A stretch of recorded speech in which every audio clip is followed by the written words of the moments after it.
Hello, my name's Bev and I'm the author of the book Please Eat, A Mother's Struggle to Free Her Teenage Son from Anorexia, which describes our family's battle with the deadly eating disorder, anorexia nervosa, which my teenage son Ben developed back in 2009 when he was just 15 years old. This next post is from the 24th of March 2011 and I wrote this post on day 4 of the recovery contract. There's another post which precedes this from the 21st of March, which goes into detail about what our aims were with the contract, but I'll probably leave that for now because my aims at the start were quite rigid, but gradually as Ben and I ran out the contract in practice, everything became much more fluid and much more on a day-to-day as needs basis rather than giving set dates when a certain amount of weight had to be achieved or whatever. But of course the primary aim of the contract was about turning round the stagnation we'd been experiencing since the summer, since 2010 on the weight to gain front, because it was consistently swinging up and down, up and down, up and down, depending on whether Ben had gained a tiny bit of weight, in which case the CAMS sessions were a case of firefighting his angst at having gained weight and were really a waste of time, versus when he'd lost weight and everything went quite smoothly. So one of the primary purposes was to make more practical use of the CAMS sessions, and so his weight wasn't going up, down, up, down, up, down, but really a consistent upward trend. So anyway, this post is from the 24th of March, 2011, and it's called Day 4 of the Contract. It's early days, but the contract seems to be working. More importantly, Ben has taken it on board enthusiastically. Points win prizes, he says, thinking of the Xbox he'll buy with however many points I eventually decide it's worth. One thing that is working well is the exercise element of the contract. As you know, Ben's exercising was a bit out of control, to say the least, and what the contract has done is sign, seal and deliver what is allowed and what isn't. Having it all down in writing means it's far easier for him to stick to the limits. And in case you're wondering, we're only permitting healthy exercise that's enjoyable to do. No aerobics, frantic gym sessions or anything like that. What about exercise at school? I asked, referring to the way he's tended to dash between lessons as a way of cramming even more exercise into the day.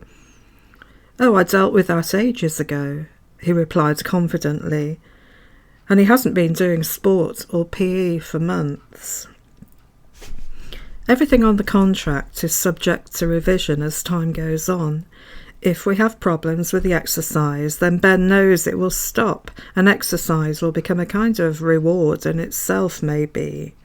But for the time being, everything seems to be working okay, and Ben feels more confident. And I haven't noticed any anxiety about the fact that he won't be getting weighed tomorrow. Remember at CAMS last week, we agreed to start fortnightly weighing sessions rather than weekly. I must admit I'm a bit nervous that he may have lost weight, whereas no doubt he thinks the reverse. But at the end of the day, he knows that weight gain is the only option.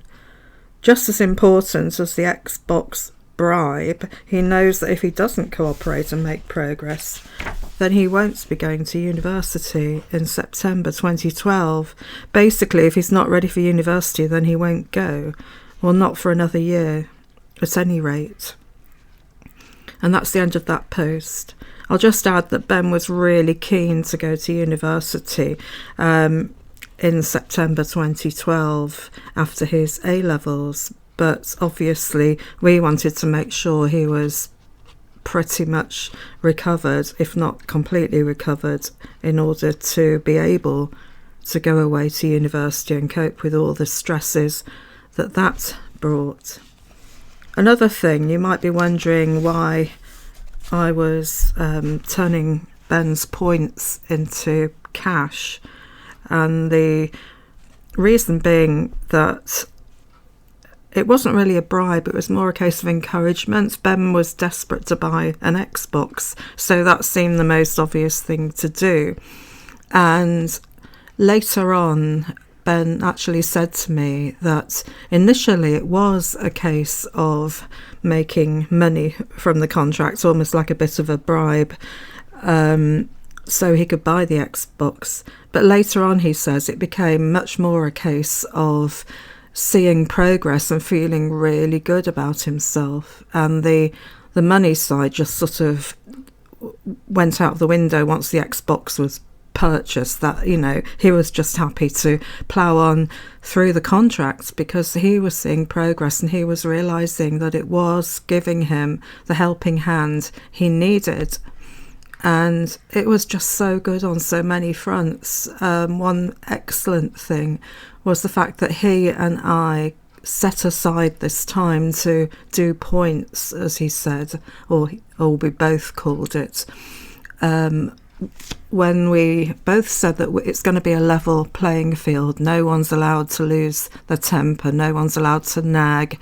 It's just got to be open talking, honest talking, that's the key thing, honest, and just encouragement, and looking at what Ben's found easy over the last few days since the last time we talked about the contract and did points, what he's found difficult, what he's managed to conquer altogether, so we can then move on to another challenge.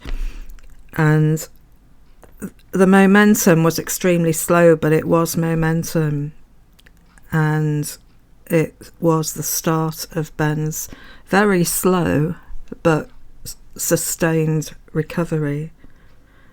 So thank you for listening. You'll find a link below to my blog, and you'll also find a link to my website where you can download free PDFs of my blog, and also a link to Amazon where you can buy a copy of my book.